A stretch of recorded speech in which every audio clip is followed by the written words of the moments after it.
11th, 1996.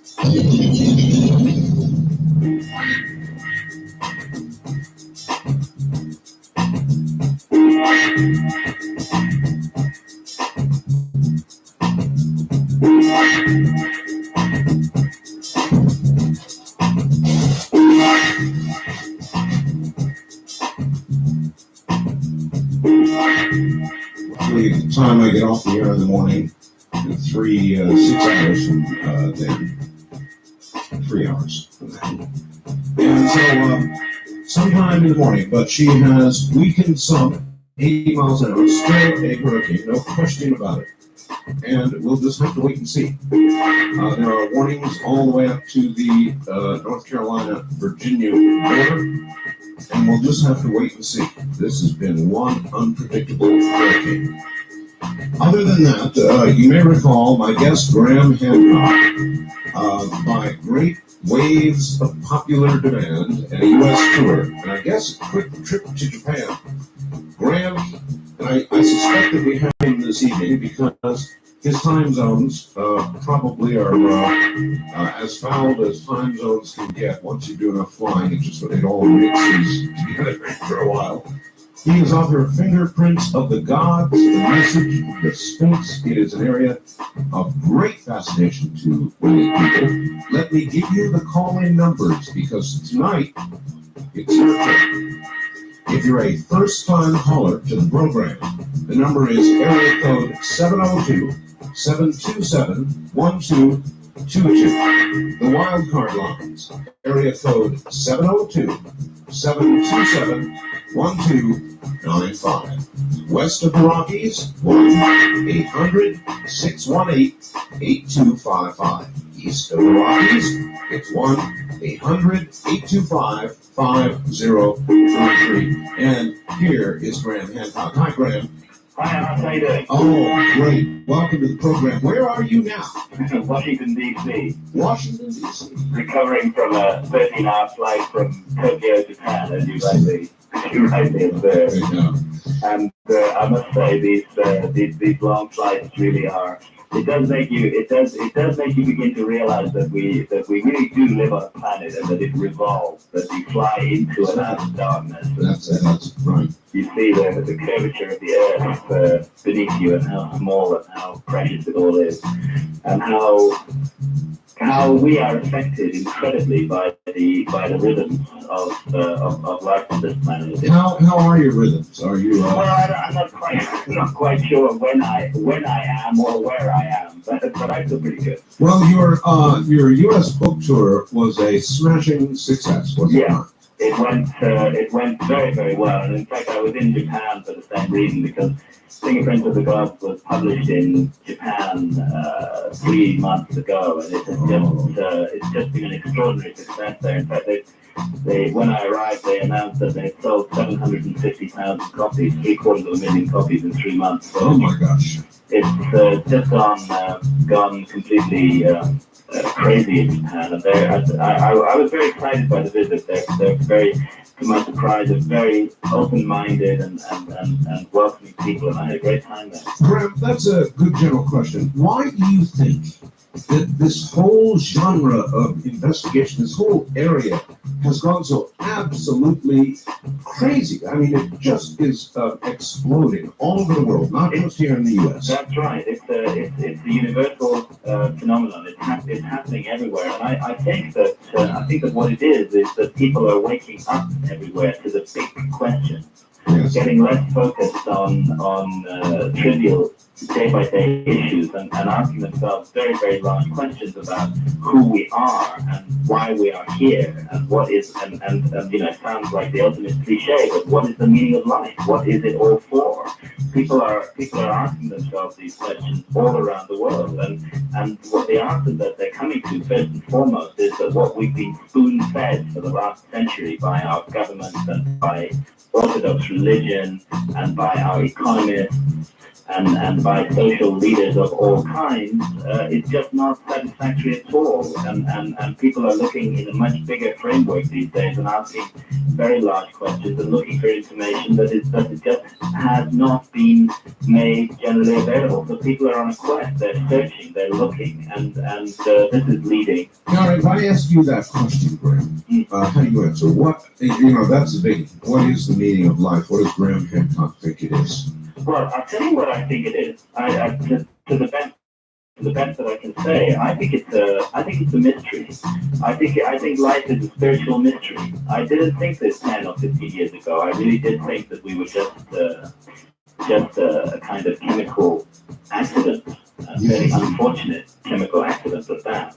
I've completely changed my view on all of these issues, and I think that we're involved in a very, very mysterious process that has to do with perfecting and equipping ourselves, preparing ourselves for something bigger and something beyond. I've come to regard life as an extraordinary opportunity to learn and to grow and to develop. And I don't think that anything that we learn, any experience that we encounter, any challenge that we overcome is wasted. I think it's all part of something that we add to ourselves as we go along. And I think that every time we take refuge in illusions of safety and security and fail to take the opportunities that life throws at us to transcend ourselves, I think we're letting ourselves down very, very badly. I've come to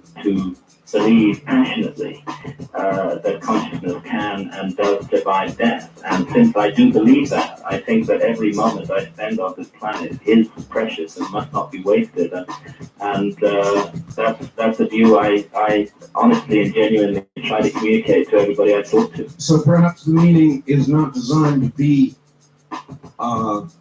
discerned. Maybe the meaning is the quest itself. The meaning, you're absolutely right, Todd. The meaning is the quest itself. This is the journey of life.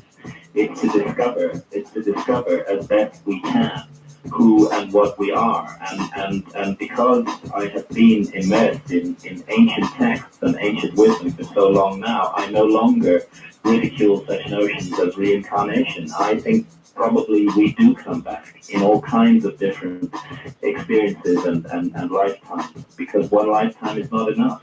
There's a continual process of learning and growing and developing, and all the ancient religions say that eventually we reach a moment when we do transcend. And so the ancient Egyptians, the ultimate objective was to become a star. Imagine that, become a star, become a sun in the sky, distributing light throughout the universe, full of light and warmth and altruism. All right, Graham, can I ask you just a straight out question? I had somebody, after your last appearance, they called me up and they said, it's ridiculous, we could build the pyramids. Who's to say we couldn't build the pyramids? What is the evidence that we could not build the pyramids, or could not have then built the pyramids? What is the best evidence?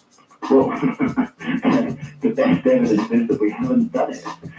We haven't built the pyramids, nor anything like them. We've built temporary, ugly, meaningless pieces of architecture all around the world that are not connected to any powerful spiritual force. You see, the pyramids, the three great pyramids of Egypt are the great things, are much, much more than just three massive buildings.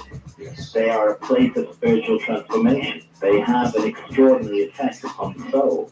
And there is nothing that we build today which does that or which has that effect, because we have lost the knowledge of how to do so. Perhaps if we were to expend an enormous quantity of skill and effort and ingenuity, perhaps we could create something like the Great Pyramid. Although I can tell you there have been 2 attempts in modern times, one by an American team and one by a Japanese team, to build a pitiful little 30-foot high pyramid. And what happened? And they both failed. They failed. The Great Pyramid is more than 450 feet tall and weighs 6 million tons. These 2 modern attempts attempted to do the job, first of all, using what they thought was the technology that was used in the building of the pyramids. And you have to understand that according to Orthodox theory, the ancient Egyptians had very simple copper tools. They didn't have the wheel or anything like that. So initially, both of these teams, one was from Waseda University in Japan, another involved Mark Lehner of the Oriental Institute of the University of Chicago. They tried to do the job with simple tools. And the Japanese attempt was a total disaster. And Mark Lehner and his team managed to build 1/3 of their typical little 30-foot tall pyramid before giving up. And what both of these attempts demonstrate, the Japanese actually had to give up using so-called ancient technology and started trying to use cranes. And even this failed. It was a dismal, laughable joke. And it shows that we don't actually even have the technical ability to do that job with that perfection on that scale. But the technical ability, to me, is much less interesting than the spiritual effect of these monuments. How could they have done it, Greg? Well, they knew something. They knew something, many things that we do not know. And actually, I don't know how they did it. All I know is they didn't do it the way that our Orthodox scholars tell us they did do it. That I'm sure of, as sure as I can be of anything on the face of this earth. They didn't build it with teams of unwilling workers and ramps a mile long. No, it wasn't so simple. All right, before we go to phones, this is very important. I got in fact, several panicked communications. This is really interesting, Graham, from some people up in the Bay Area in San Francisco. Yeah. After the last program we did. And they were very, very concerned about the commercialization of the opening of the Sphinx. Yes, I'm very concerned about it. I know you are. And but they wanted to do something. So they called the Egyptian embassy. And the person there at first kind of poo-pooed the whole thing and said, no, this isn't happening. And so the person then forwarded a lot of your information to this official in the embassy, and about 2 hours went by, and the call came, and the embassy guy was totally freaked out, to use the street term. I mean, he was very upset. He said, my family goes way back, and I'm sorry to say, but it looks as though your information is accurate. So, yeah, interesting, right. So the question is, people who are disturbed about the manner of the session of the opening of this, who do they respond to? Who do they write to? How do they become active? Let me tell you that there's been a further development of this, because just today I gave a presentation on this matter after coming in from Japan and before having my nap. I gave a presentation on this matter to the Egyptian ambassador in Washington. And provided him with full documentation and asked him to look into this, and which he promised to do, because my impression is that the majority of officials in the Egyptian government are not fully in the picture about what is happening. The control over the monuments of Giza has been delegated to a subcommittee within the Egyptian Antiquities Organization, and that subcommittee is deeply and powerfully influenced by a man called Zahi Hawass, who is the official responsible for the pyramids and the Sphinx. And Zahi Hawass is directly, personally involved in the project that is taking place at the Sphinx at the moment, and indeed plays a starring role in the ghastly commercial promotional videotape produced by the team who are working, who have got the license to do the work at the Sphinx. And I'm not sure how much further knowledge of this goes within the Egyptian government, but I think that the more noise we all make about this, the more likely this horrific project is to be stopped. All right, where do we direct the noise? Well, I think that I believe very strongly in concentration of force, and while it would be good for people, I think that what needs to be done is to get a major newspaper or a major investigative television program in this country to actually go to Giza, to question all the officials involved, to question the Florida State University officials who are involved in this project. 4 geologists from Florida State University are involved in the project. To question Joseph Shore, S-C-H-O-R, who is the individual through the Shore Foundation who is largely involved in financing this project. and to get full details on what is happening and to report this. And my knowledge of the American media is not as wide as it should be, but I would say that rather than send letters to lots of different programs on newspapers, it would be worth nominating one or two and have everybody write to them and say, we're concerned about this matter and we want it investigated. All right, well, it's got to be somebody with the resources. I would say CBS's 60 Minutes might be a good target. Yeah. And they have the resources to go there and do as you have suggested. That's right. Graham, what do you think's inside the chamber of the Sphinx?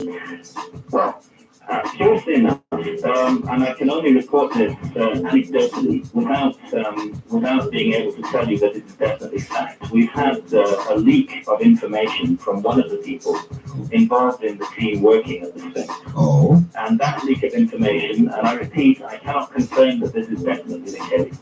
But it is interesting because it's from one of the people who have been working at the Sphinx with this team in the last couple of months, using ground-penetrating radar and seismic equipment. And that leak of information says that they have found 9 underground chambers and that metallic objects have been identified in all of those 9 chambers. No kidding.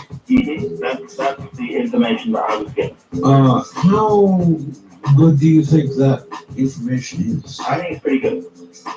I think that it's the genuine article. 9 underground chambers, and they've located which of them? According to their remote sensing equipment, these chambers contain metallic objects. Is the equipment sensitive enough to discern the nature at all? I know nothing more beyond what I've told you just now. This was a leak of information. People who are working on this project are supposed to be sworn to secrecy and not to tell anybody anything about it. But this is the leak that we received. Wow, that's a leak. Yes. It is, particularly since if we examine the ancient Egyptian traditions concerning the quote-unquote hall of records, concerning the secrets, the great secret of the gods that they say is concealed at Giza. It speaks of books, documents, records going back to the time of the gods, and it says that this record chamber is guarded by metal statues of curious or strange ability. On that note, we're at the bottom of the hour. We're going to come back and take calls. Holy mackerel. Boy, am I glad we had Graham back. That's some leak, isn't it? We'll be back with Graham Hancock.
You're listening to Somewhere in Time, featuring Coast to Coast AM from July 11, 1996. My guest is Graham Hancock, author of The Message of the Sphinx, the latest fingerprints of gods.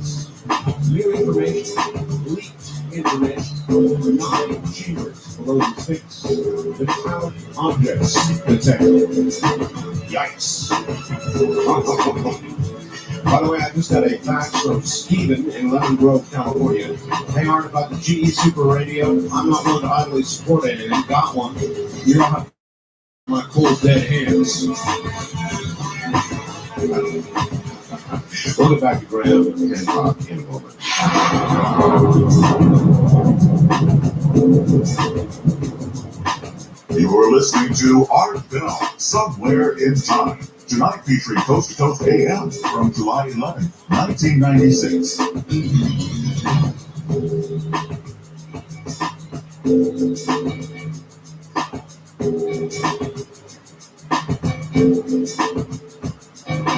You know, I'm a big fan of cats. Somebody sent this one line to me that has stuck with me all day today that I absolutely love. It simply says, "Hi, Art. Thousands of years ago, Egyptians worshipped cats as gods. Cats have never forgotten this." That's it. Is that true, by the way? Did they worship cats as gods, Grant? No. No. I think that there's a grave misunderstanding of the nature of Egyptian religion, and this is partly being spread by our Egyptologists who make it their business to try to trivialize as much as possible this extraordinary ancient civilization.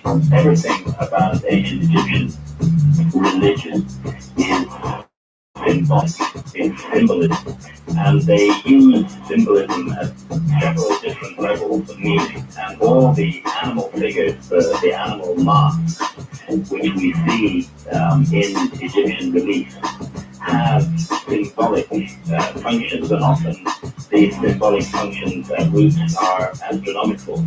The feline symbolism in Egypt is, we're quite sure, is associated with the constellation of Leo, the lion constellation, and represents that constellation and the way that that constellation marks a particular age or epoch. We find that same symbolism expressed in the Great Sphinx, which is a lion-bodied monument. If we were able, if Graham Hancock were standing at the door, or that first door leading to the first chamber beneath the Sphinx, and you were able to go through it, would you have trepidation, or would you march right through?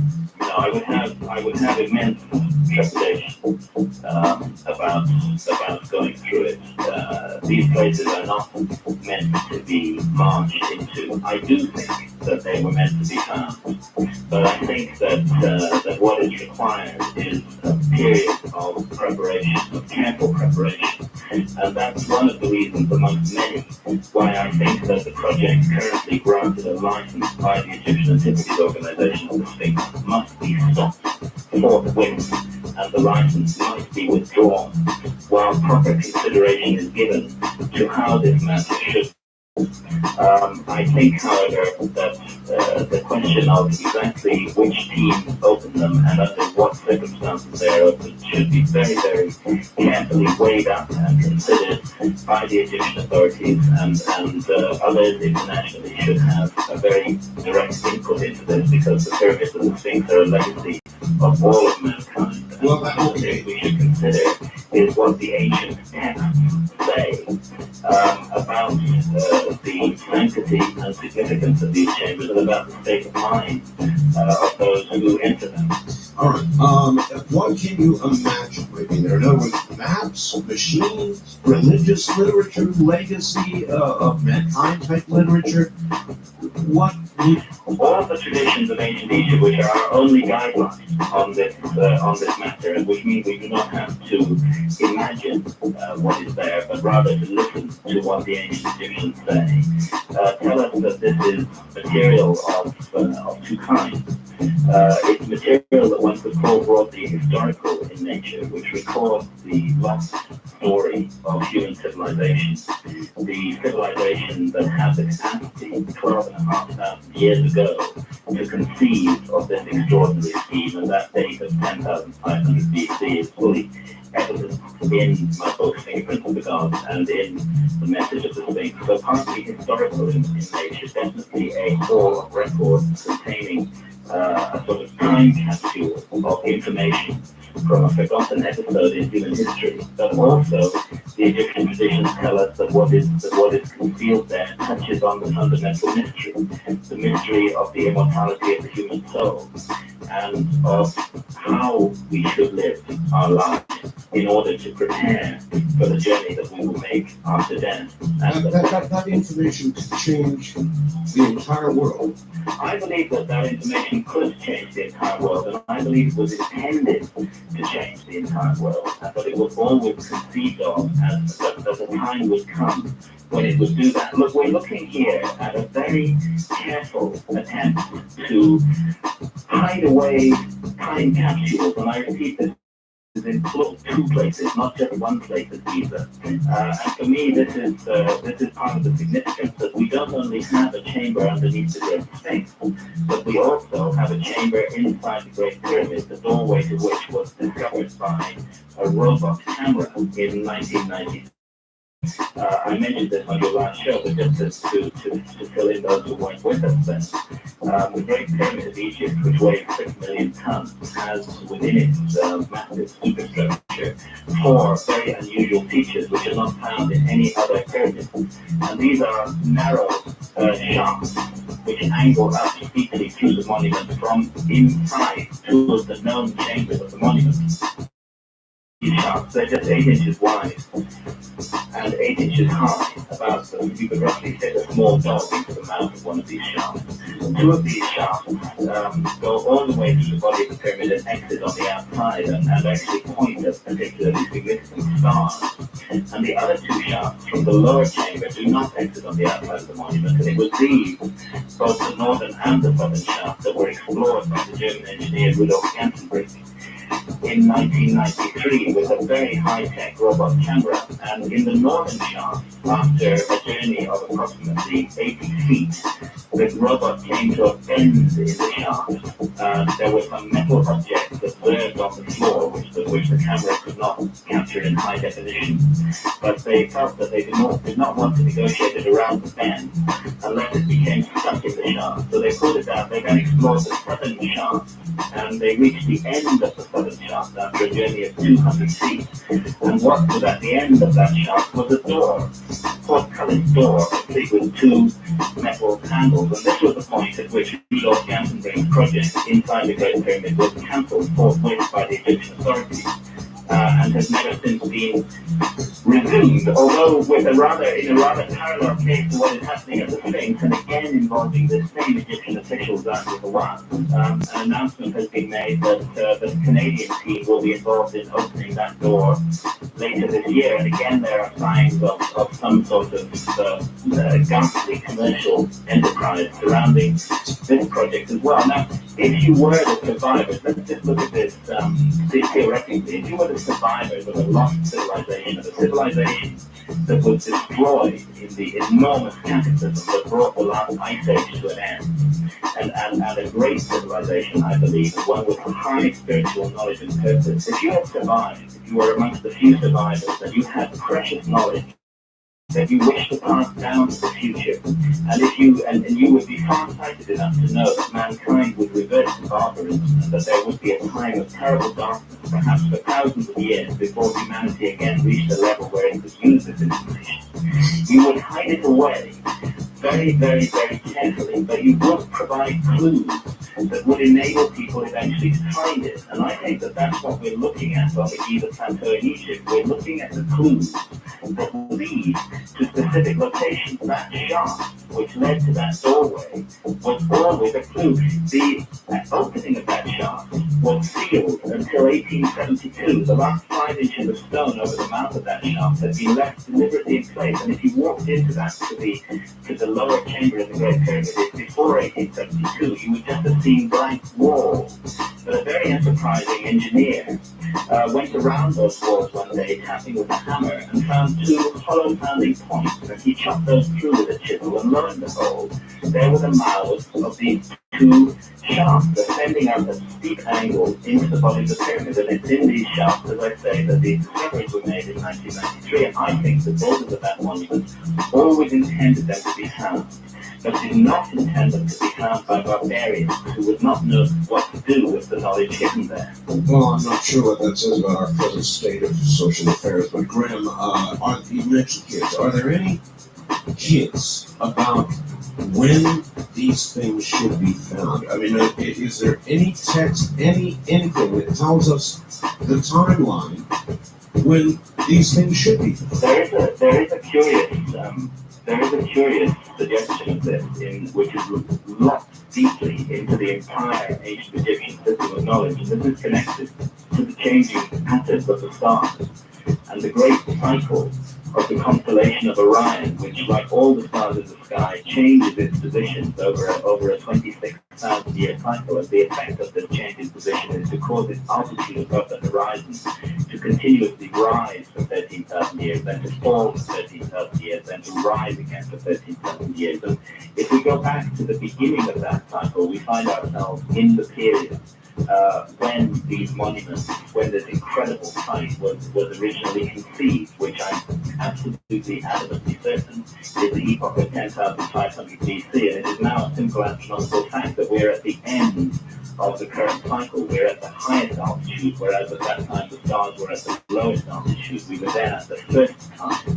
of Orion Osiris, and we are now at the last time, what would be in astronomical terms literally the last of days.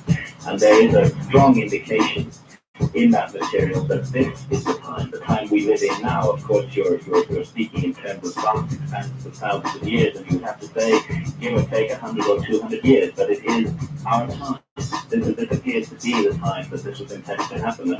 And when I look around the world and see the state of the mess that we are in, it frankly seems to me that this is indeed the time when we desperately need a vision from the past, something that will shake us up and help us to understand that we absolutely must find a new direction in life as a species if we are not to completely blow it, completely waste and destroy the opportunity we've been given. And that's why I'm so concerned about the projects that are taking place at Giza. I'm concerned with the secrecy surrounding these projects, and I'm concerned that objects could actually be removed from those chambers and it could be taken away without the rest of us knowing anything about it whatsoever. Or no, I don't know a lot about the pyramids, but I remember all of the old movies, Graham, about the pyramids and sand shifting and walls and rocks coming down. Is it not possible that if they go blundering in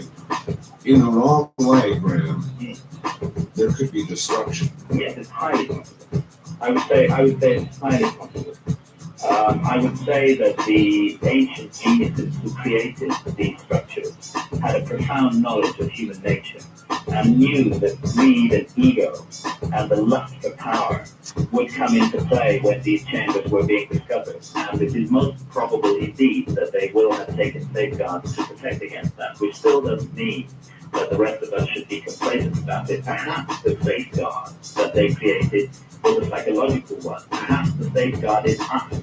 Perhaps it's up to us. Perhaps it's up to the world community to assert definitely that these monuments are a legacy of the whole of mankind, and that the research and the projects that are taking place at them cannot be monopolized in secret by a few wealthy and powerful individuals.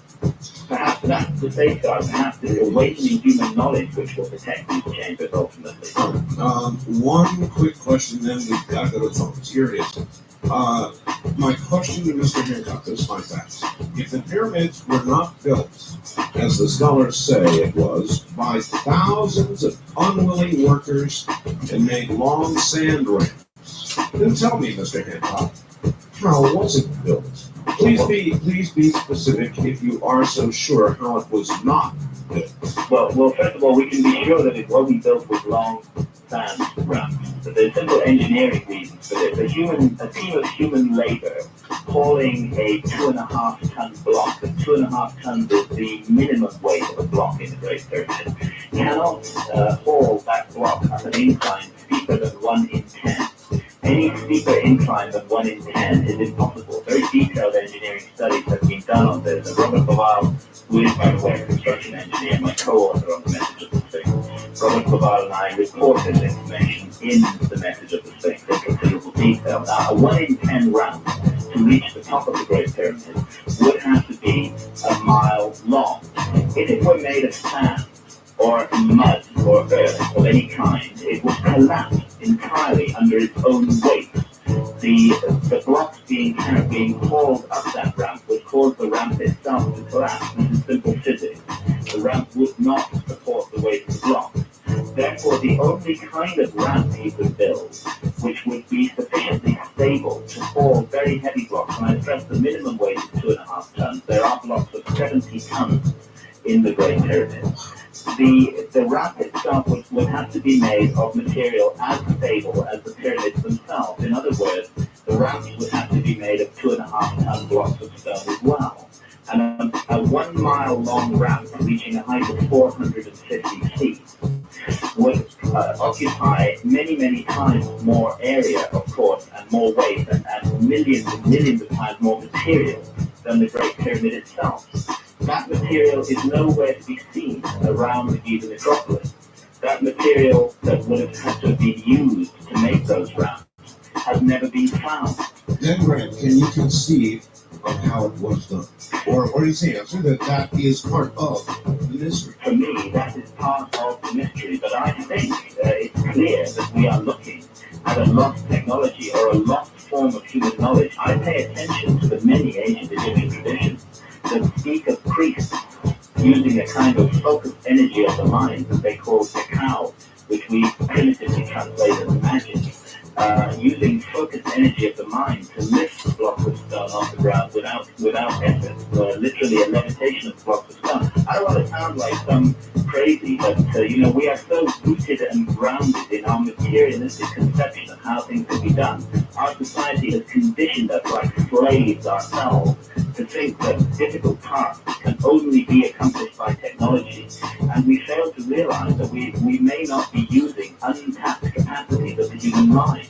We may have the capacity as a species to do the most wonderful and extraordinary things, to achieve almost anything we can imagine, but we've got so fixed and locked into the technological way of thinking that we always look for a technological explanation, and that's why we know that there is no evidence, there's no surviving evidence of a high technology from the period of 2500 BC. We therefore go along with the Egyptologists when they come up with these ludicrous theories about slaves and ramps.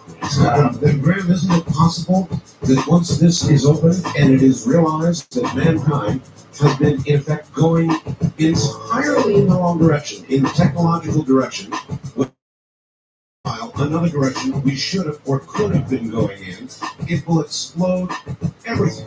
Yes, that's why this material is in fact so subversive, and why there is such hostility and opposition to it by established authorities. Because this material questions the entire foundations of modern society, and it questions the entire ethic and philosophy of modern society, which has sought that the whole ethic of our society seeks to persuade us that we are nothing more than material beings, and that we must define ourselves entirely in material terms and in technological terms, and in terms of the objects that we possess. And so insidious and dark and ugly is the philosophy of modern society that we even come to regard other human beings as objects, and we're prepared to visit mass destruction on them without the blink of an eye.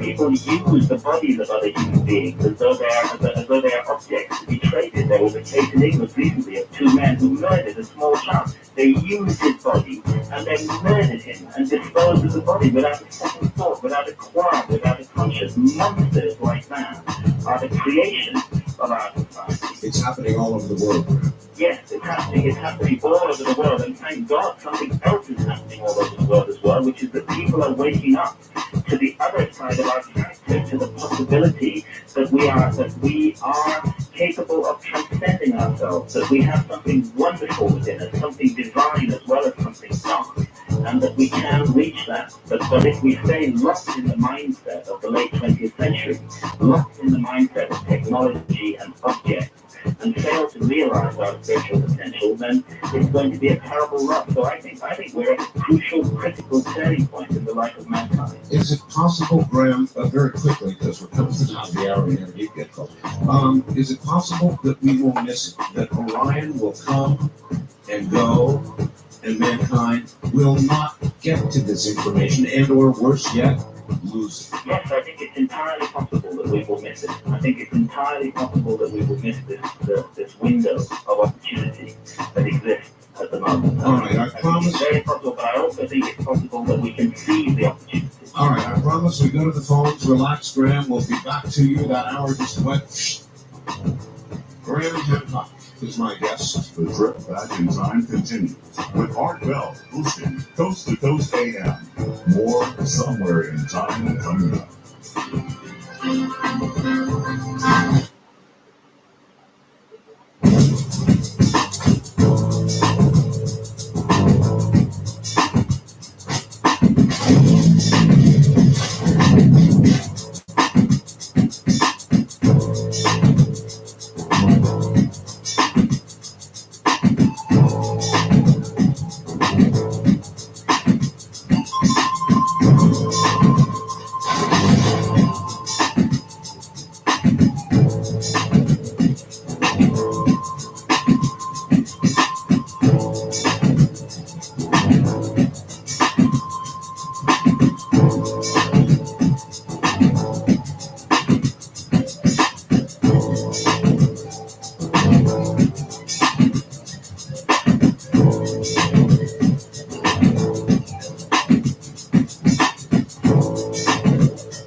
Premier Network Station, Art Bell, somewhere in time. 1996. The sign and the seal. Fingerprints of God. The message of the Sphinx. My guest in this American tour is Graham Hancock. Man, what an hour last hour. Whew, I'm going to get the phones. I promise we'll do it here in a moment. Graham Hancock, right back.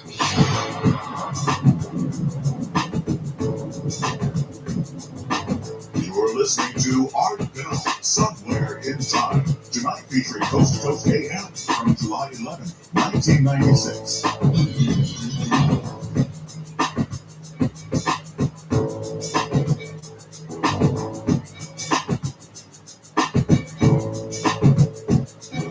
From Washington, D.C., once again, Graham Hancock. Graham, if you could answer one quick question, then to the calls. It's a fax from Torrance, California.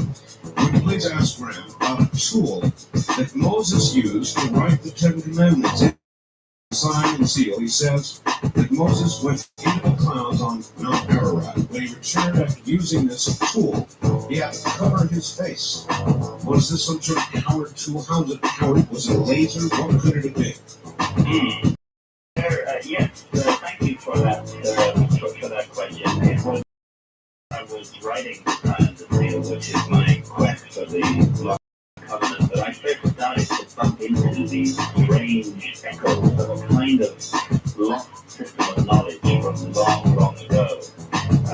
Strange descriptions of objects and artifacts that seemed out of place in time and didn't fit with the orthodox view of history at that time. And actually, I think that the person who sent the fax is getting at a couple of points that I made in the sign and the seal mixed up. There is a strange tool, I guess would be the word for it, that I referred to in the sign and the seal, which was known as the shamir, the stone that cuts rocks, or in some translations, the worm that cuts rocks.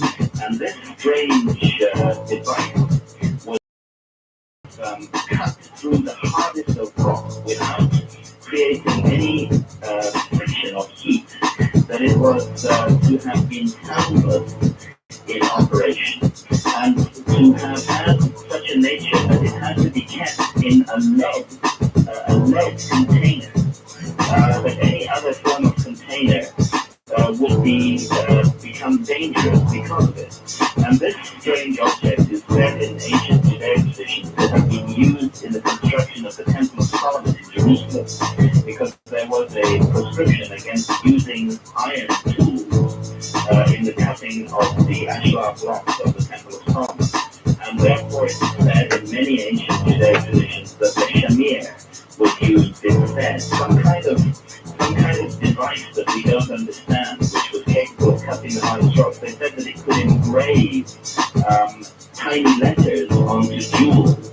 Yes, it does sound like I mean, if we look at it in terms of modern stuff, it sounds like some kind of laser.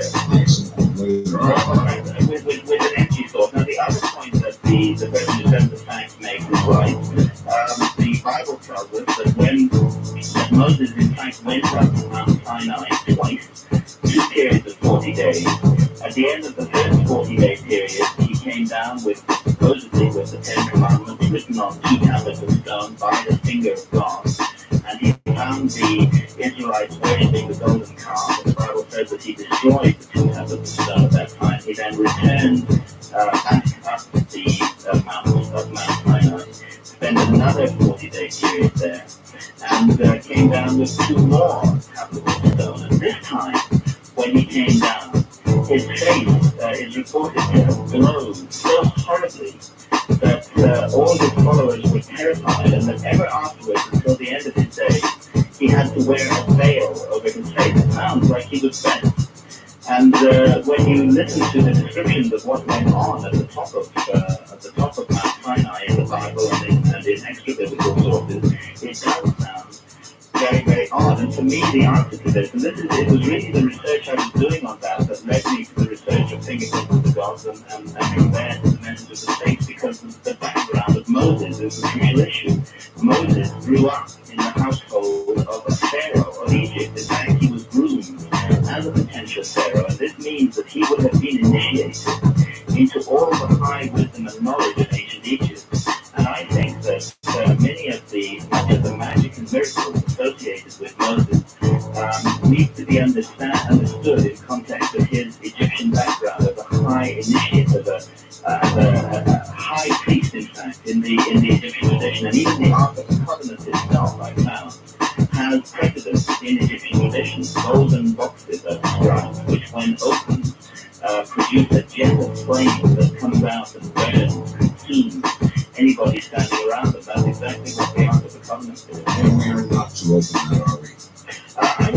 I would say not, no. All right, let's get to the phone. We promised we got to do it. First time caller line, you're on the air with Graham Hancock. Hi. Good evening. Hi. Where are you, sir? Okay, Mr. Bell. Yes, sir. Where are you? I'm in the San Joaquin Valley of California. All right, go ahead.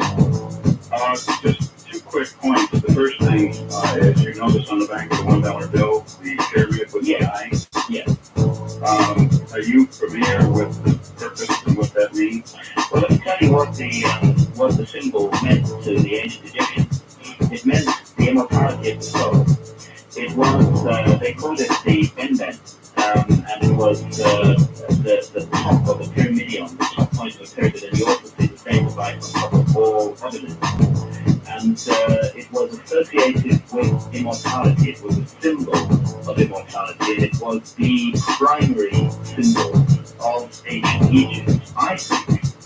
And I really think that the evidence for this is very strong. And indeed, Robert Bolan and I found the second book, and I'm working on the initial research of that at the moment, which will go into this, that the ancient Egyptian wisdom tradition, which was a tradition aimed at the spiritualization of mankind, did go underground after the destruction, the final destruction of Egyptian civilization under the jackboots of the Roman Empire, that this wisdom tradition went underground, and that it has found many ways to filter through into the modern world and to express its symbolism in the modern world. And there could be no more effective way of subtly impressing that symbolism on millions and millions of people than on placing it on the most common currency, the most widely distributed currency in the world, the US $1 bill.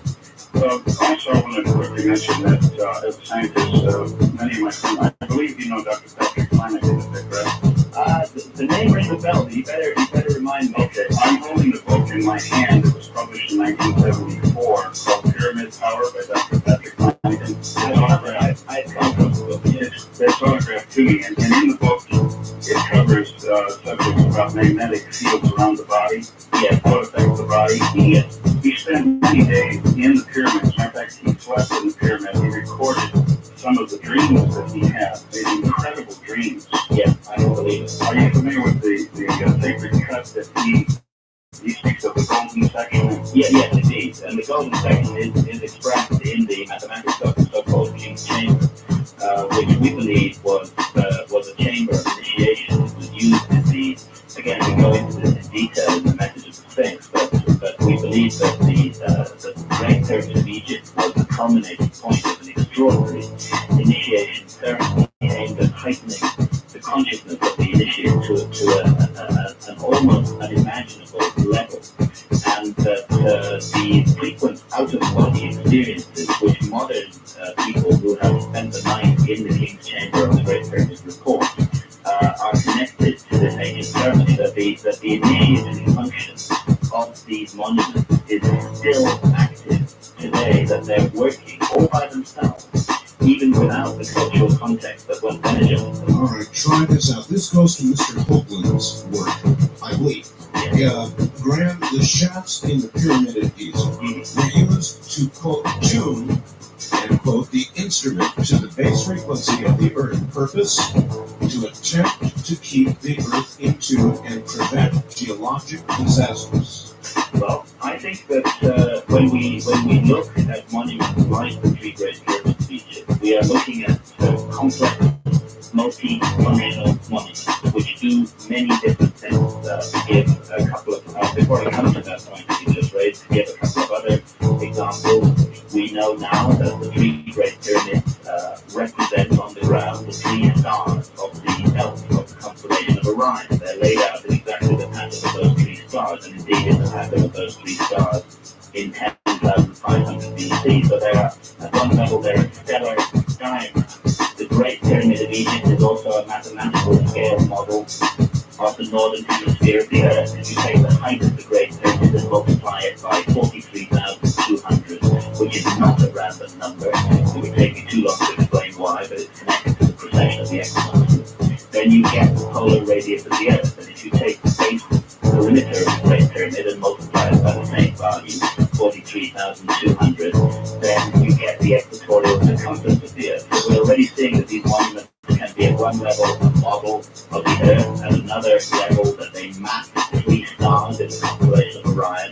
And I think it's highly likely, I'm absolutely certain about the initiatory function of the monuments, that extraordinary ceremonies took place inside them, aimed at heightening and spiritualizing the consciousness of mankind, that we express this in the message of things.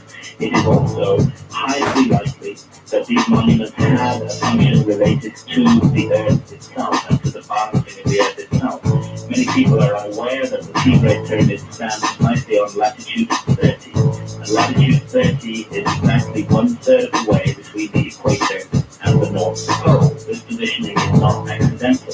These monuments may well have been designed to have a balancing function, and we go into this to some extent in an appendix in the message of the Sphinx. So those shafts, while I'm certain that they had important symbolic and ritual functions, they also have had much more practical functions. So I would not dismiss that function at all. Here's a dumb question for you.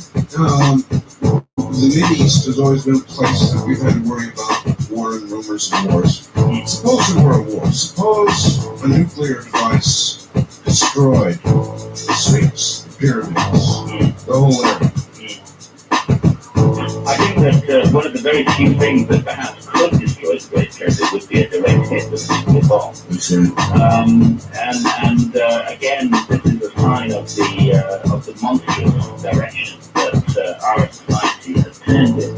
That we are capable of visualizing and creating devices such as these. This is one of the terrifying things about humanity, that those things which we imagine in one generation, we bring to fulfillment in the next. And when our imagining turns dark and evil and wicked and cruel, look what we produce. Look what we have produced in this century.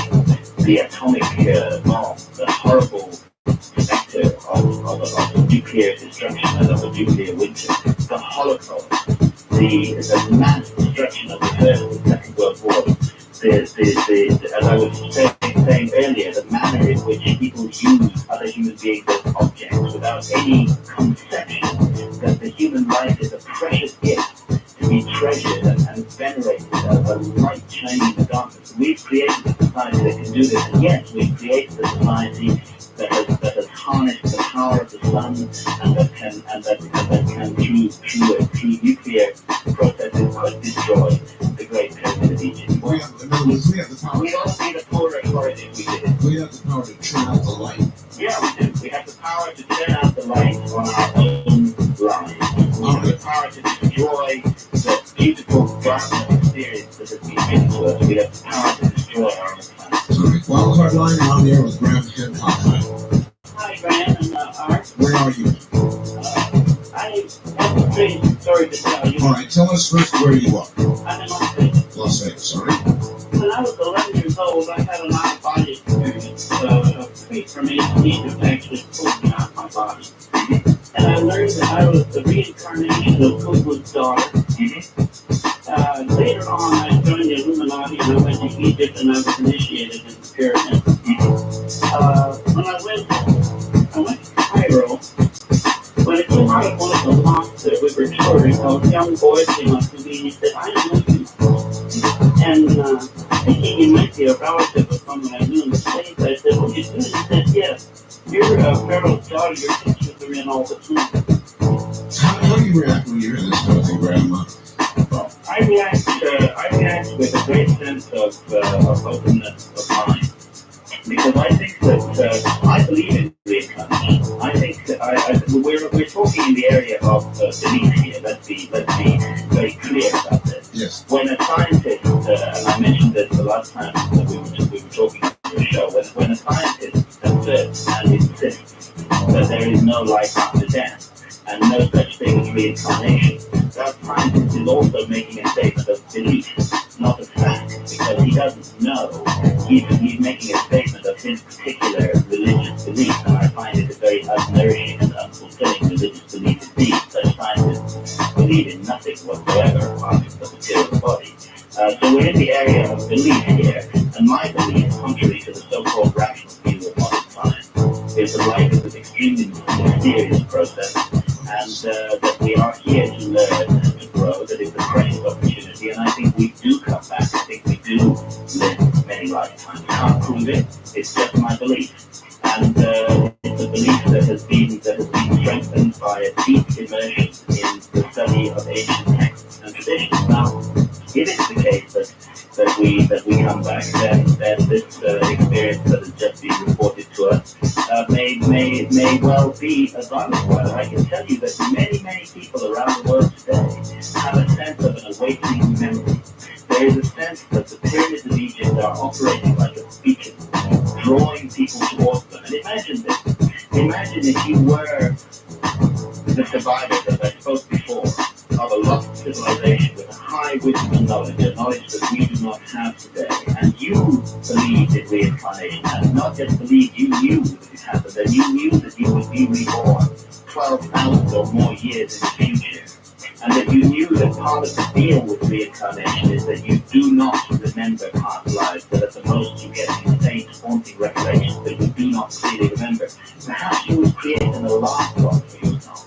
Perhaps you would create a beacon that would draw you towards it, and an alarm clock, a symbolic alarm clock that would awaken those repressed memories of past lives. And therefore, I don't think it's necessarily to be scoffed at or entirely an accident that the Great Pyramids of Egypt have this effect on so many people that they awaken their memories to past lives, and perhaps a whole generation. That's a fascinating concept. That they are in effect an alarm. Yes, an alarm clock for the planet to wake up a generation that passed away more than 12,000 years ago and that can't come back. Everything about the ancient Egyptian text speaks of the recreation of a former world. So that we might remember we were here. East of the Rockies, you're on the air with Graham Hancock. Hi. Yes, hello, gentlemen. Steve from South Dakota. Yes, sir. Very sobering and wonderful show, Art. Thank you. It's a great privilege to speak to you, Mr. Hancock. Thank you. If there were more humans on this earth who had the sensitivity to our world like Mr. Hancock, I really believe that we'd have a better world. I have two questions. Number one, I just purchased a tape they call The Mystery of the Snakes. It was an NBC special hosted by John Anthony. Yeah, John Anthony West. That's about John Anthony West. What wonderful work on the Snakes. And John West is an individual to whom we should all take credit, because John was a lone voice crying in the wilderness for 20 years about the implications of the geological weathering patterns of the space. And John single-handedly managed to mobilize the effort and the energy that got that geological study done, which possibly have been built in 2,500 BC, that the erosion patterns alone demonstrate absolutely objectively that it's thousands of years older than that. But yes, so that's the mystery of the Sphinx, and it was first shown in 1993. It reinforced the idea that behind the Egyptian sacred science was a complex understanding of number systems and geometry. And I've been musing over the past year or so about the possibilities of a proportional symbolic relationship between the phase on Mars. All right. I must ask you both to hold on. We'll be right back. Graham Hancock is my guest on his game for sure. This is Premier Networks. That was Mark Bell hosting Coast to Coast AM on this Somewhere in Time.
With Richard Hoagland. He's a fellow researcher that's become a friend over the last couple of years. And I'm a great admirer of Richard's work. I think that Richard Hoagland has done incredibly important and courageous work against an enormous amount of opposition in drawing attention to these extraordinary anomalies on the surface of Mars. And to certain anomalies on the moon, and to anomalies concerning our exploration of those worlds. And by FedEx this morning, I received an amazing package of material from Richard Hoagland concerning star alignment over the key landing sites on the moon. And at the time of the orbital mission to Mars. I think it would be. I can highly recommend. I'm not going to reveal what these computer printouts show me, because this is Richard Hoagland's work and it's his research, and I think that Richard himself should talk about this. But what I can tell you is that it suggests a stunning series of links. Not only in terms of the physical appearance of the monuments, but also in terms of astronomical alignments, and in terms of the very secretive exploration of these worlds by our organizations here in the United States, by our scientists A stunning series of alignments and connections have been shown to me in these computer printouts that Richard Hoagland has prepared. I am more and more convinced that there is something very, very peculiar going on, and that there is indeed a terrestrial connection, as Richard puts it, between with these anomalous structures on Mars. The material that I'm looking at is quite stunning, and I hope that that you'll have Richard on to talk about this. Of course, he wanted me to have you on, almost demanded it, and it's well that I did. And I should tell you, since I had you on, Lights, I had Professor Stanley McDaniel on, and the professor revealed new studies which are showing that in some cases the odds of the structures on Mars being anything but, in other words, being some sort of normal formation. The odds against that are literally now millions. Yes. Millions. Well, I would agree with him. And looking at the star maps that are presently in front of me concerning the locations of those structures and concerning the landing sites for the moon missions as well, I think that we're looking at something quite extraordinary here, and I think it's very, very urgent that this work be taken further. Everything suggests to me that there is a connection between the structures on Mars and the structures of Giza in Egypt, that this connection is deep and mysterious, and that there are people today in America, the powers that be, who have financed the space exploration and who have kept large aspects of this secret from the public, who aren't aware of this. West of the Rockies, you're on the air with Graham Hancock. Hi. Hello, this is Ken in Seville, California. Yes, sir. Oh, how wonderful to get through. I'd like to compliment Graham on the wonderful way he put this book together. It's very well read and easy to read. I had a multiple question on the shafts in the Great Pyramid. Yes. A couple things bothered me. I was wondering why the shafts were aligned on different stars when the shafts conclude at the bases and angle off. Thereby, you can't see up the shafts. And I was wondering if the shafts were continued on their normal course, would they possibly align on any chambers that we are unaware of in the Great Pyramid? And I had one more question. All right, well, hold that one. Let's tackle that one. It is interesting. Let's tackle that one first. The shafts were never intended as sighting instruments on stars.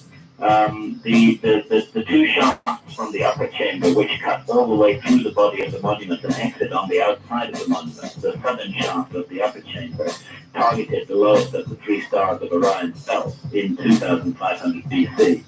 But it was never intended as a sighting instrument by which that star could be seen. As a matter of fact, the shaft first goes in horizontally for about 8 feet before rising at the 45-degree angle that targets it like the barrel of a gun on that star. So there's what is intended here is a symbolic connection with the star, not any kind of sighting instrument. And secondly, in terms of hidden chambers, the most inviting shafts are the northern and southern shafts of the lower chamber, which Egyptologists on no good basis like to call the Queen's Chamber. Right. The northern and southern shafts of that chamber, neither of them exit on the outside of the monument. The northern shaft was partially explored in 1993 until the robot came to a curve in the shaft around which it could not be negotiated. Doesn't mean it can't be explored, but it requires further work on modifying the robot to take it around the corner. Might there be a possibility that the shafts might be pointing to something downward rather than just upward? Yeah, I think you're raising a very good point. My impression of all of these features of the Great Pyramid is that they were deliberately designed to stimulate inquiry and to raise questions of exactly the kind that you're asking. And the unfortunate fact is it's only really in the last 4 or 5 years that people have started to look seriously into these implications. And I want to pay credit here to the vitally important work of my co-author, Robert Bauval, who is the discoverer of the Orion correlation, of the correlation between the three stealth stars of the constellation of Orion and the three Great Pyramids. And it is also Robert who calculated the alignment of the southern shaft of the lower chamber with the star Sirius, which was considered to be the celestial counterpart of the goddess Isis. Now, it's this southern shaft that terminates, as I mentioned about half an hour ago, in a mysterious door complete with two metal handles at a depth of 200 feet inside the 6 million ton body of the monument, and every indication of a chamber lying beyond that door. It may well be that there are many, many chambers within this monument, not just one or two, but dozens, possibly even hundreds. There's plenty of room for them. And you could well be right in suggesting that the angles and pointings of the shaft suggest places to look. Graham, what does one experience when one stands within the pyramid? Well, for me, it's above all else a profound sense of mystery and of the sacred and of an invitation. And the invitation says, know me, work me out, work out what I am. Don't just stand there awed, but figure me out. To me, this is what the pyramid says more than anything else. It invites me to use my mind and to try and work out what it is. And this is why I feel Egyptologists have done us such a horrible disfavor over the last 150 years by telling us that they have all the answers and that we need not think about this monument. It was meant to make us think, and through thinking, through stimulating the intellect, it was meant to heighten the immaterial, the spiritual part of ourselves. All right. First time caller line, you're on the air with Graham Hancock. Hi. Hello, Orville. Hello, where are you? I am in Topanga, California. All right. I've had a very strange experience with fingerprints of the gods. Hello, Graham Hancock. Hi, hello, nice to hear you. Thanks. My cousin attempted to get fingerprints of the gods for me at Christmas time. She lives in Louisiana. She went into the bookstore and ordered it. She waited 4 months. At the end of the 4 months, the manager looked her in the eye and said, "This book is banned in the United States. You have to go to Canada to get it." Good God. Yes. I didn't want to know that. Good God. We went out the next day and bought it, disproved them. Yes. Do you know whether or not that book is banned by the Catholic Church? Because I know the Catholic Church is very strong in Louisiana. I'm not aware of any formal ban on the book anywhere. The way that the knowledge filter works in our society is to generally discourage people in one way or another, sometimes by making books difficult to get from reading things. She may have run into a personal ban. You may have run into a personal ban. It's a personal bookstore ban. She Yeah, has it's quite discovered. possible. Yeah, there's a new bookstore in town, and she can now get your books. You'll be pleased to know. Good, I'm glad. But I actually want to know there's book police out there. Yeah, well, there definitely are book police out there. There's no doubt about it. All right, man. Thank you, and I'm glad it's not fully. But I mean, I've got copies here myself. Yeah. Wildcard line, you're on there with Graham Hancock. Hi. Hi, Art. Graham, I have a question here. If Moses was inducted into all of the rights and the knowledge of ancient Egypt, Yes. Which you believe is incredibly superior, it sounds like, Yes. why do you think he left all of that and decided to go off and follow what he said at the time was the one true God? Well, I think that all of these ancient Egyptian initiates believed in only one true God, and they saw the other gods that were the reference. The whole concept of multiple gods in the ancient Egyptian system is entirely symbolic.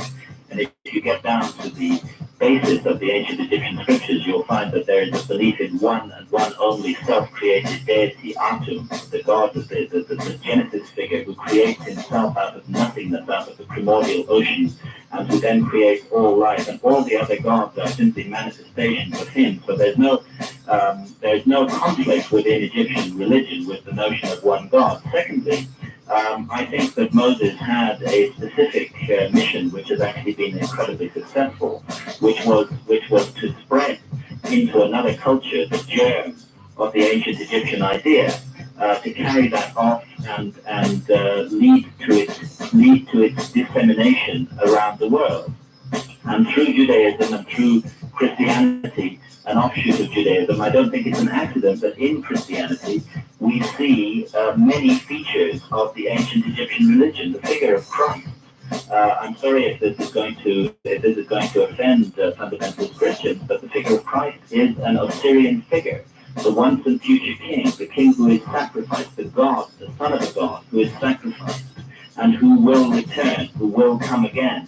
This is precisely the symbolism of Osiris, and I think that what Moses was doing was spreading this concept, this idea, into another culture, and through that culture it is filtered down and around the world in many different ways. But I think it all goes back to a common source. All right, Graham, you likened the pyramid, the Sphinx, to an alarm clock. You talked of reincarnation and said that if you knew that you were going to be reincarnated, you would put something there to remind yourself, to an alarm clock. Yes, to wake yourself. Yes. Do you think that modern man is now hearing that alarm going off, or do you think that we've reached over and we hit the snooze button? I think we've been asleep for at least the last 2,000 years. But I do think that modern man, large numbers of people around the world are hearing that alarm clock, and that's why I feel that we are poised at a crossroads in the story of mankind, and that if we survive this period, then future generations will look back on our time, the time we're living through now, as a time of enormous creativity and a time of renaissance, of rebirth of the human soul. I think that there is an incredible awakening taking place all around the world. The only thing that I would urge people to realize who sense this awakening in themselves is to know that they must do the work. Do not expect initiation, enlightenment to be handed to you on the plate in some sort of second-rate New Age text.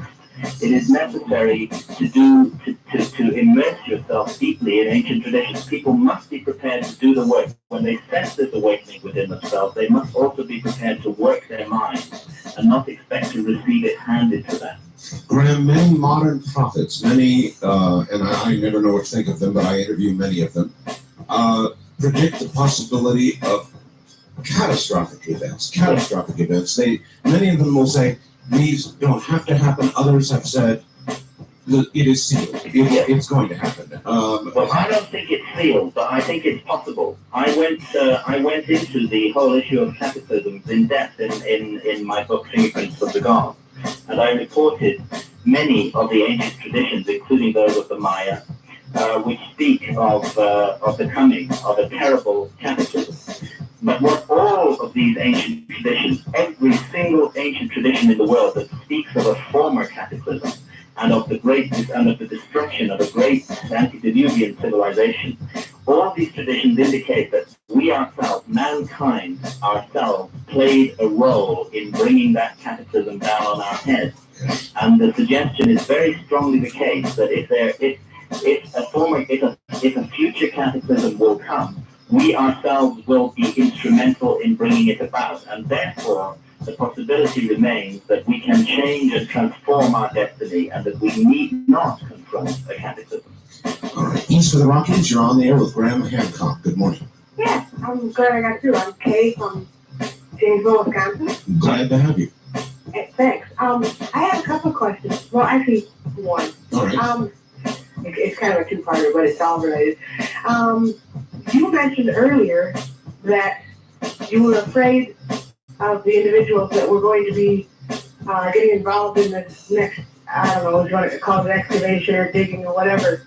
Yes, the expedition that is taking place at the Sphinx at the moment, and the plans for a similar expedition to be mounted inside the Great Pyramid for the opening of the door inside that pyramid. Yes, I'm concerned about the conditions that surround these projects, about the secrecy, about the hints of heavyweight commercialization, and about the possibility of a hidden agenda, and I'm concerned that objects and artifacts of enormous significance to mankind under these circumstances could be removed from those chambers, and that other artifacts could be replaced within them, and that we may never get to the truth as a result of this. Have you ever read the book, The Celestine Prophecies? Yes, I have read the book. Okay, are you kind of thinking of something on that order where the government or whoever the powers that may be would be interested in hiding or spiriting away, so to speak, any information that might be enlightening to people, that might be a threat to? I think there are definitely people who have an interest in hiding the potentially explosive discoveries that could be made at the Great Pyramids and the Great Sphinx, hiding them and keeping them from the rest of the world, or not allowing that information to come out. I would say saying they would have an interest in that would be insufficient. They would have to do it. They would be compelled to do it. There would be no choice. Yeah. It would bring everything around their heads. Yes, absolutely. There's a huge vested interest in the current system, and discoveries of this nature would change everything. And indeed, there are many who would wish such discoveries never to be made. And that's why I'm concerned, I repeat, about the secretiveness surrounding the project, because it makes it possible for discoveries to be made and for those important discoveries to be hidden away again and never made public, and for more sanitized and politically correct objects to be placed in the chambers instead. Respond to this simple question before we get to the top of the hour. If the Egyptians, Graham, knew so much, why did their civilization fail? Why were they conquered by lesser nations? Well, this is the question: were they ever really conquered? Again and again, Egypt was invaded. If you go back through Egyptian history, the first thing to note about Egypt is that this was not a militaristic society. They were capable themselves when they had to, but fundamentally this was a society that was opposed to military adventures, and which concentrated on cultivating the spiritual essence of man. And that's why when the Greek historian Herodotus visited Egypt in the 5th century BC, towards the end of the story of Egyptian civilization, he was still able to describe it as the happiest, the most serene, and the most beautiful civilization that he had ever encountered. These were not people who liked to go around killing other people. Now, Egypt, during its long history, was invaded on a number of occasions. The earliest major invasion was by a people known as the Hyksos, who occupied Egypt for several hundred years. And during this period of the Hyksos occupation, it appeared that Egyptian civilization had entirely submerged and vanished. And yet it hadn't. It resurfaced in full flower when the Hyksos were driven out. All right, Graham, we got to hold it there. Hold it, Graham. We're at the top of the hour. We got to go. Relax. We'll be right back to you. Graham Hancock is my guest. We'll be right back. Trip Back in Time continues with Art Bell.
July 11, 1996.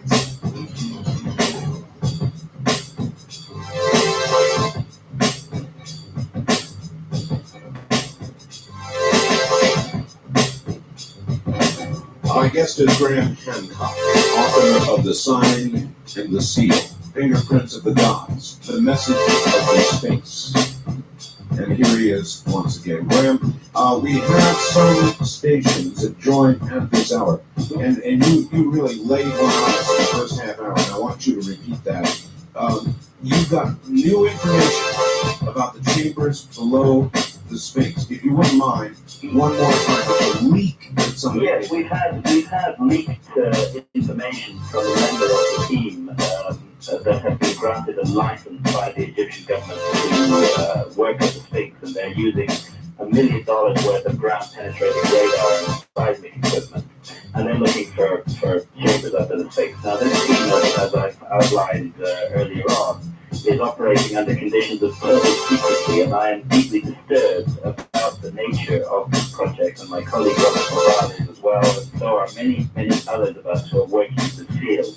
And we think we ourselves are very anxious to have the research done and to find out in a proper manner what is in these chambers under the Sphinx and in the hidden chamber that we know now exists inside the Great Pyramid. But we also feel that this work is presently not being done properly in the right manner, and that it is obnoxious and wrong and extremely worrying that there is no public oversight of the research that is taking place, and we're therefore calling for these projects to be stopped, for the whole matter to be reviewed very carefully, and then for projects to be started again under proper circumstances with proper public oversight, no secrecy, no hidden agenda, and no commercialization.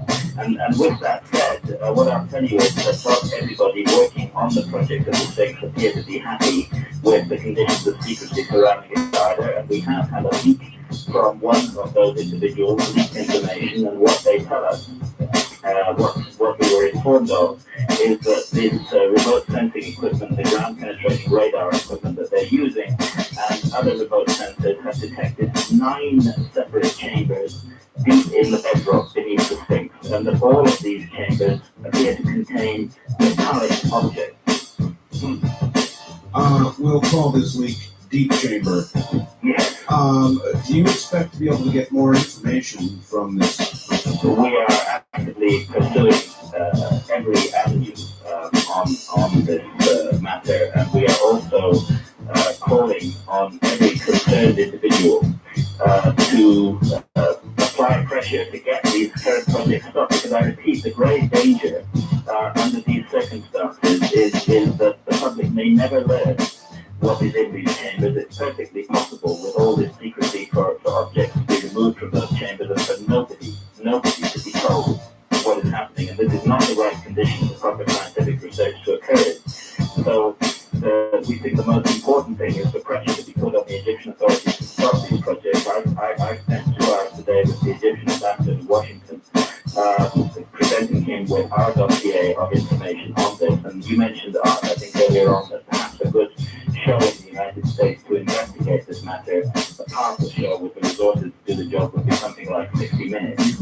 And because the concentration of force is the most effective way to work, I would urge anybody who's concerned about this matter and would like to get this problem investigated to write a letter in 60 minutes. If they get enough letters from enough people, then they will wake up and pay attention. Our media have a tendency to tamely follow the orthodox epistemological line, but they also have a responsibility to listen to the voice of the public. And if enough members of the public write 60 minutes and demand that they investigate what is going on at Giza, to explore the issue of this license that has been granted to a team from the United States, a team that includes geologists from Florida State University, to explore the conditions under which this license has been granted, to put the team members and the Egyptian authorities under the spotlight, then I think the veil of secrecy may begin to be lifted, and the whole background to this whole extraordinary story that is unfolding in Giza is contained in our book, The Message of the Sphinx, that I taught with Robert Laval. For anybody looking for background information on that, and if 60 minutes or anybody else wants further specific information, they can always contact either myself or Robert Laval through our publishers, who are Crown Publishers in New York. Either that, Graham, or the forces that are at work are so powerful that there really is no hope. 60 minutes or anybody else. Well, I believe passionately that there is hope, and that the hope lies in a generalized human awakening, and an awakening of the ancient system of knowledge, which is a system of spiritual enlightenment. Just before the break, you were asking how it was Egypt, for all its wisdom, could have been destroyed. Yes. And I started to talk about the possibility that, in a sense, it never was destroyed. There were several periods in Egyptian history when that country was overtaken by military invaders. Sometimes the light of Egypt would seem to go out, sometimes for as long as 200 or 300 years, and then miraculously it would come back on again when the invaders were driven out. There was some secret academy, a secret group of initiates passing down the knowledge behind the scenes. They called them the followers of Horus in the ancient Egyptian tradition, and they kept this knowledge alive through thousands of years, through the ups and downs of the political misfortunes that any country will suffer. And frequently, when Egypt was invaded, as it was by the Greeks, although the Greeks physically colonized Egypt, Egypt mentally colonized the Greeks. And the whole of Greek culture became imbued with Egyptian ideas, and thus through the Greeks, Egyptian ideas spread out around the world. And again, in a later time, although the Romans physically crushed and destroyed Egypt, nevertheless, the light of Egypt did not go out, and we're convinced that the secret wisdom, the transformatory wisdom of Egypt passed on down through the ages in such wonderful concepts that are expressed in, for example, the Hermetic text, which, and many people may not be aware that we owe the whole Renaissance in the 15th and 16th century to the rediscovery of these Hermetic texts, which are deeply imbued with Egyptian wisdom. So I think that the light of Egyptian wisdom is still alive in the world, it's still touching people today. People are waking up to this extraordinary system of ideas all around the world, and there's enough of us to get together and focus our minds and concentrate on the good in us and on what is good and what is positive, what is worthwhile in mankind, then the dark forces in society will not prevail. And it may be that time again. Wildcard line, you're on the air with Graham and Hancock. Hi. Hi, Graham and Art, and thank you so much for the show. Sure, where are you? I'm in St. Charles. St. Charles. Yeah, Missouri. I'm listening to you, Graham. I'm thinking of what you did, what we're told we was like. I'm seeing slavery. I'm seeing Pharaoh. Banish those images from your mind. And I'm also seeing our dollar with the pyramid. I don't know if it still has a pyramid. It does And have a pyramid on it. slavery.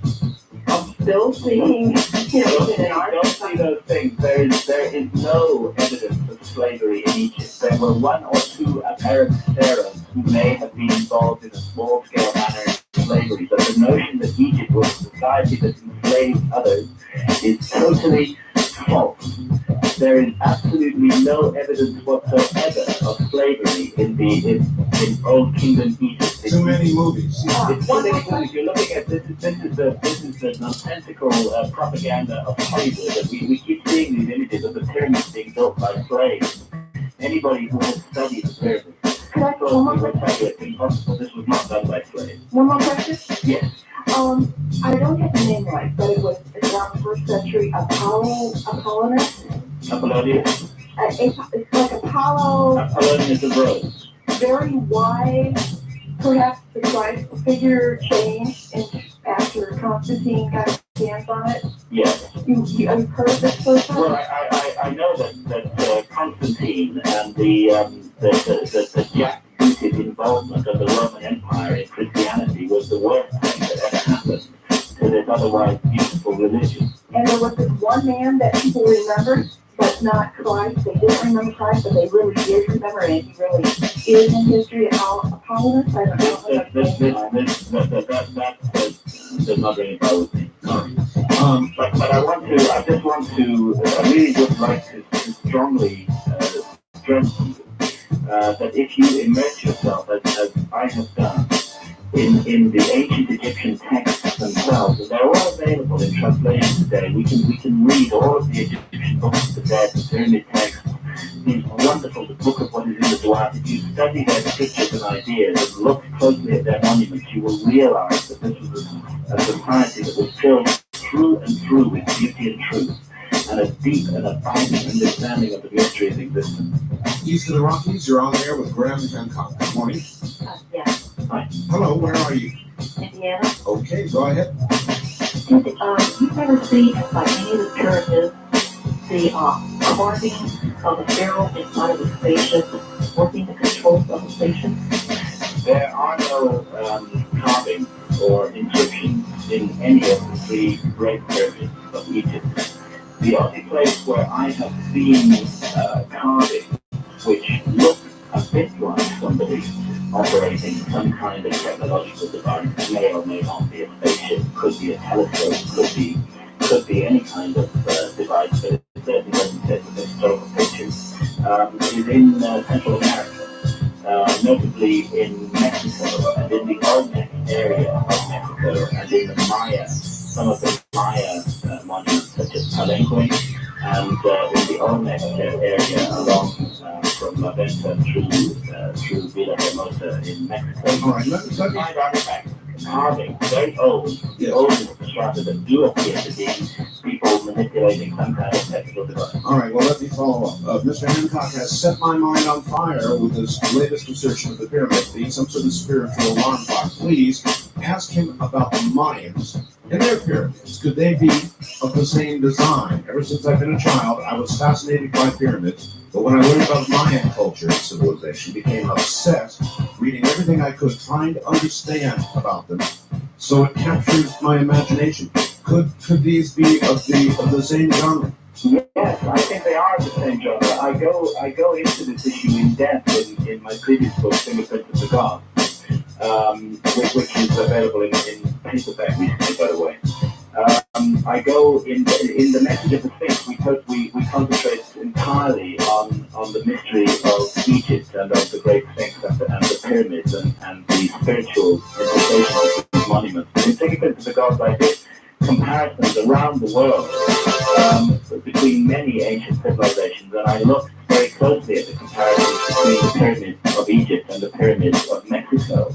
And yes, there is undoubtedly a link and a connection between these monuments. And the connection, in my view, is not the direct influence of Egypt on Mexico or of Mexico on Egypt, but it's an inherited common influence, a remote and ancient influence that touched both of those places. And to me, it's particularly significant that the three most mysterious pyramids in Mexico, which are the pyramids of Teotihuacan, the pyramid of the moon, the pyramid of the sun, and the smaller pyramid of Quetzalcoatl, which run alongside the so-called Way of the Dead, in the city of Teotihuacan, just north of Mexico City. Teotihuacan is a very mysterious place. But these pyramids have an enormous amount in common with the three great pyramids of Giza, and I went into that in depth in Fingerprints of the Gods. But one thing that they have in common, very important, is what Teotihuacan actually means. It means the place where men became gods. So there is an ancient tradition attaching to these extraordinary Mexican pyramids, which suggests that they were in some way involved in the spiritualization of mankind, in the recognition of the realization of the immortal part of our nature. That is precisely what the three great pyramids of Giza in Egypt were about. They were convinced of an ancient spiritual science of immortality to awaken the immortal part of ourselves, and yet to awaken the memory of a previous life. This is entirely possible in my view. In other words, separate artifacts that in fact enhance the totality of the evidence, period. Yes, exactly. All right. It is said that at one time, the surfaces of the Great Pyramid were covered with smooth, polished stone with a mirror-like finish. Have you discovered the quarry, which was the source of the stone, and what happened to the stones? Also, what is the relationship between the capstone mentioned in the Bible and the capstone of the Great Pyramid? Well, to answer the first question first, yes, all three of the Great Pyramids, it is known for sure, were once completely encased in polished white limestone.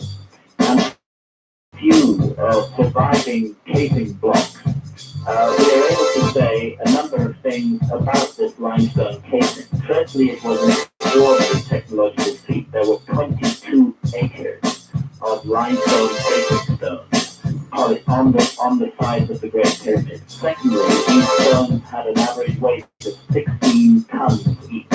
Thirdly, they were lined up to each other with such precision that in the casing stone, it was impossible to slip even a sheet of paper, of thin paper, into the joints. The joints were so closely aligned that the great Egyptologist William Flinders Petrie, at the turn of the century, likened the precision of the casing blocks to modern opticians' work, to quote him, on a scale of acres. They were a remarkable technological feat. Now we know that they covered the entirety of earlier travelers' tales. Many of the Arab commentators wrote about how the pyramids shone brilliantly in the sun with this polished white paper. What we're now seeing is the substructure that lies underneath the cases. But there was an enormous earthquake that hit the city of Cairo in 1301, and it is this earthquake that shook loose the majority of the facing stones. And unfortunately, those facing stones were then, the remainder, large part of the remainder, were then quarried off the pyramids by the local population and used in the construction of large parts of Cairo. As the source of the stone, it's the Hancock Hills, about 20 miles away to the east of these, across the River Nile. So it is known. And the capstone. The missing capstone of the Great Pyramid is an extremely interesting matter. We cannot be certain that it was ever in place. It is possible that the Great Pyramid never did have a capstone. I personally think it probably did have a capstone. But since it has been missing since recorded history began, we cannot be absolutely certain of this. I've climbed the Great Pyramid 3 times. And the top of the Great Pyramid today forms a perfect square, roughly 20 feet along each side, with half an additional course of masonry. What's happened is that masonry has been knocked off the top and rolled down over the centuries. There is enormous significance in Egyptian tradition attached to the pyramidia, the capstone, the top of the pyramid. It was called, as I said earlier, the Ben.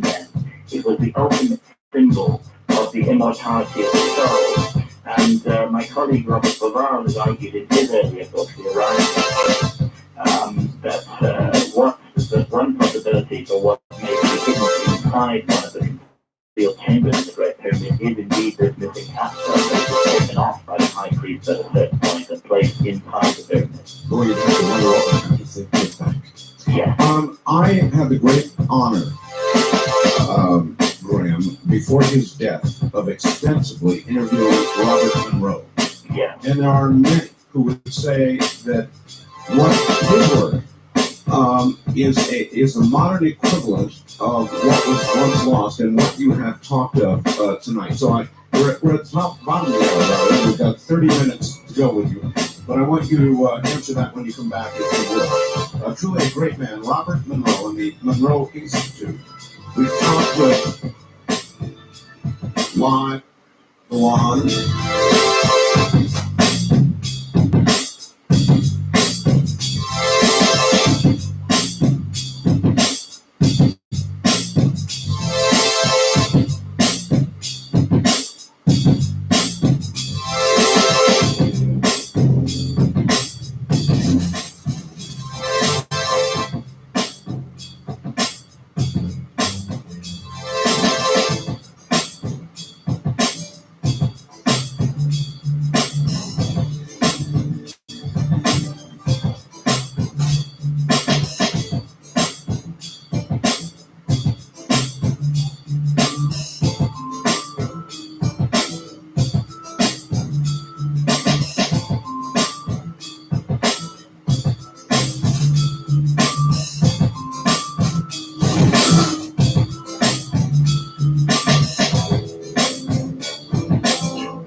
the U.S. Probably the last time you're going to hear from Graham in this country for a while. We'll find out about that in a moment. Also, I've got the address and fax number for CBS's 60 Minutes. Stand by.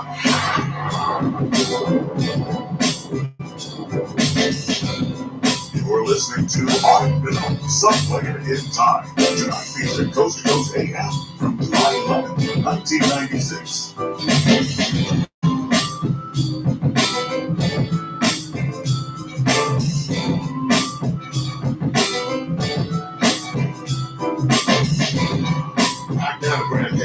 Graham, there you go. That's a full impression. That's right. Yeah, and you know, if people put pressure on me to train them and urge them to investigate what's happening in either so licenses to be granted under bizarre conditions for the excavation of the space. And if they give us one further information, definitely the best way for them to get in touch with me through my publishers, who are Crown Publishers of New York, and we'll take it from there. Good enough. East of the Rockies, you're on the air with Graham Hancock. Good morning. Good morning, Mr. Hancock. Where are you, dear lady? Fayetteville, Tennessee. All right. A few years ago, I was living in a brand new city that came to Jacksonville, Florida, and I was living there. And when I heard that it was coming, I felt so strange. I felt like I had done this man or whatever he was. And never heard of him before or since. And after the exhibit left town, I couldn't see it that way. I don't know. I just had a strange feeling like I had lived in that time. Maybe you have. So many of us today are getting this sense of an awakening, and it is powerful connected to ancient Egypt and all the pharaohs of Egypt, and that is the second word was no exception for high initiative in an extraordinary wisdom tradition. And that wisdom tradition, above all else, fought the immortality of the soul and emphasized rebirth and reincarnation. So, Graham, maybe it's not some sort of new age craziness like racing across the globe, but some sort of mass memory. Mass awakening. I do. One thing I really would caution people against, however, is imagining that any of this is easy. And one of the problems I have with age stuff is that it tends to suggest that there is a quick and easy route to enlightenment. There isn't. We all have to do the work. Life is an initiatory journey, and we cannot expect to achieve that initiation just easily at the snap of a finger. But by reading some lightweight text, it's about everybody in their personal life to have to expect to work. Don't expect it to come easily. And it's a matter of how we relate to the world, how we relate to people around us, what we do with our minds, and with this precious opportunity that we've been given on this planet to learn and to grow.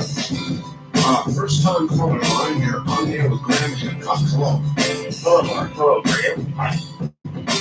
Back in the early 80s, when you used to watch the television, can I give a name? Yes.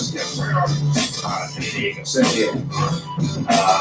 Television creator, back in the early 80s, when you used to watch the television creator called Eugene Scott. Oh, yes. And he used to sit on the air for hours reading this book called, I think it was called The Secret of the Great Pyramid. And that book was reported in the passages from the Great Pyramid were sort of like a calendar, sort of pre-recorded modern history. Can you speak about that? I'm suspicious of the notion which has been expressed in some rather passive research in my view that specific modern events, such as, for example, the Great Depression and other events in the 20th century, have in some way been prefigured by the angles of certain passages inside the Great Pyramid. I don't think the geniuses who created the Great Pyramid, the spiritual geniuses who created that, were particularly interested in predicting the ups and downs of the modern economy. I think that their focus was spiritual. I think there is a sense in which the Great Pyramid is a prophetic device, and in which it is bringing to a focus today the energies of millions of people around the world, and I think that it was always designed to do that. But no, I don't think that it specifically predicts particular events. I think that, as a matter of fact, I don't think that any destiny is carved in stone. I think we make our own destiny as we go along. We always confront crossroads, and we always have to make choices. And the fundamental choice in the world today is the choice between good and evil. And all the ancient texts say that evil exists in the world, and that God could not prevent evil from existing in the world, but that mankind was created with the power of choice, that we have the power to choose between good and evil. We have the power to choose the destiny that will confront us, and for that reason, I reject the notion that the Great Pyramid is specifically prophetic of particular events in our century. Regarding current social behavior, Graham, my hopes are not met by my observation of current reality. We live in dark times. Yes. We live in dark times and a dark night of the soul, and terrible forces are abused in the world today, which are leading mankind on the path of destruction. And too many people are prepared to go along with this and to make excuses for cruel and vicious behavior towards others, and to turn a blind eye to cruelty and unkindness and wickedness in the world. And this is a terrible mistake that we are making. One thing that the ancient Egyptian texts make absolutely clear is that in the life beyond death there is a place, and that we will confront with absolute clarity the consequences of our own actions, and also of what we fail to do during life. And that's why I think it's so important for everybody to wake up to the mystery in life and to realize that this life is an opportunity that we've been given to prepare and not to waste away, and not to allow the darkness that is engulfed in the world to continue to spread. We can resist it, we can oppose it, and on what we do about this, we will ourselves be held accountable in the final instance, I'm sure. What's the Rockies are on the air with Brandon and Hancock. Hi, thank you very, very much. My name is Aaron, and I must say, in a world full of people using spirits motivated, you are older, so you use courage and knowledge to guide us. And for Graham, I've been to the Paris GK talk that I was up 10 years ago, my father, and my sister. And regardless of how they were built or what their tolerances these stones are, you have to realize that it took a great passion for these people to want to build these things and want to build them for some reason. And all I can say is that you have to look forward and you have to realize that there is a reason for their knowledge. You're absolutely correct. When you go to these monuments with an open mind, as you clearly did, it becomes immediately apparent because you were looking at works of transcendence, skill, and beauty and spiritual power. The principal pyramid at Chichen Itza, which is a suspended pyramid, stands in the middle of the great grassy area in the center of Chichen Itza. It's called the Temple of Hancock.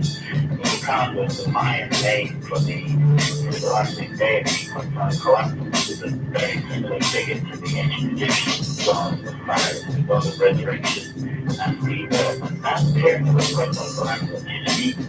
It's so perfectly situated in relation to the rising of the sun. So perfectly designed in its positioning on the earth.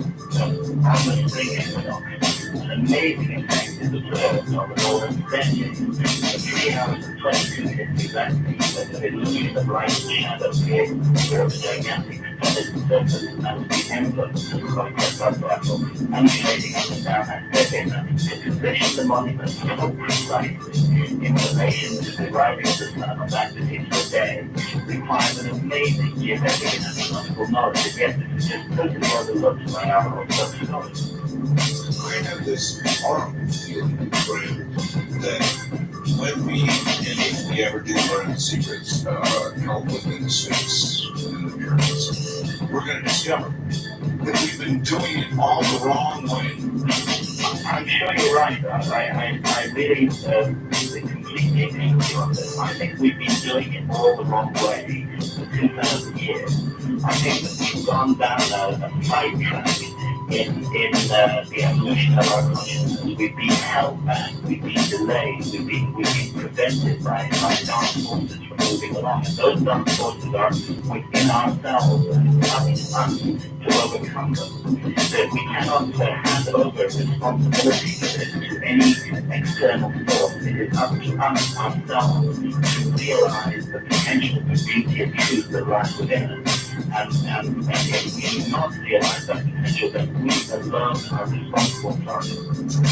First time caller line, you're on the air with Hancock. Good morning, both of you. Where are you, Princess? I am, Okay. and I have a question for Mr. Hancock, and that is with my now 10-year-old son. Will be traveling with his grandmother in November of '97 with John West. Oh, wonderful. They're going to go to Eastwood, John? Yes. Well, they'll have a marvelous chance because John has the deepest and most profound musical knowledge. Yes, I've seen his videos on his days of that area. But my question to you is, I'm looking for information that my son who has children within 12 that he can look at and get knowledge about that is a truer sense of the history of Egypt. Because after listening to you and listening to my grandmother, the textbook is not necessarily what the history teacher is about. And What you read is focusing on what the history teacher is about. The standard theological textbooks are extremely misleading and they falsify the story of this wonderful civilization. right, I'm really glad to have the opportunity to get through. Because I had a question about some of your books. I'm wondering, how technical are they? Well, I find that I give many talks, public talks at bookshops and conferences, and I find that many young people attend those talks, and I frequently go through to people under 10 years of age. And the new book, The Message of the Sphinx, does contain technical information concerning astronomy, but it's all backed up with very clear diagrams, which help the more difficult ideas to be understood. And I would say, for all of us, the sooner we start doing the work, the better. I've always say, never expect it to be easy. And the younger we start on the journey of discovery, the better. I'm not trying to sell my books on the air, but unfortunately there are very few books around which look at Egypt from what I think is a true point of view. And I want to introduce that. Have a look at the message, and have a look at the Prince of God. Have a look also at the Orion Machine. That's Robert the last previous book in Neptune, and my previous book was Fingerprints of the Gods. Both of these books deal extensively with Egypt, and then we got together to write the Message of the Sphinx. And I feel it's my responsibility as an author to write books that are readable above all else, and don't have to be read. And I try to tell a story which is a readable story and which will not bore the reader. But at the same time, to convey truthful and solid information, and that's why I always include footnotes in my book. But don't be put off by that. The information is all there, and I think it is accessible to people. Well, that's great. We also homeschool, so it's going to be a great adventure to have a year and a half to work on the information. Yeah, that's great. That's the way to do it, and I'm glad you put the emphasis on the word work because we all have to put our minds in on this. That's right. Yeah. Exercise that muscle. Yeah. Exactly. Thank you, and good luck to you. Thank you. Yes, take care. time and short wild card line here. I'm here with Graham and Hancock. Yes. Yes, sir. And I've got two questions for Graham. The first question I have is how do you think the Islamic fundamentalists of Egypt will react if they find out about it, especially with the discovery? Could you discover that? All right, that is a good question. I think that there is this curious political background to what is happening in Egypt, which needs to be taken very carefully into account. There is unfortunately in extremist Islam a tendency to believe that anything which precedes the Quran is knowledge that should not be known. There's a story concerning the burning of the great library in Alexandria in Egypt, which I suspect is probably not a true story because the first Muslims were great learners and great guides of knowledge, but nevertheless, for what it's worth, I'll tell you the story. When the Muslims from Saudi Arabia invaded Egypt shortly after the time of the Prophet Muhammad, they found made libraries containing a community of millions of scrolls, all the collected knowledge of the ancient world. And they sent messages back to the Caliph Umar in Iraq, and they asked him, what are we to do with this writing? And his reply was the following. If it contains material which is contradictory to the Quran, then it is against God, so okay.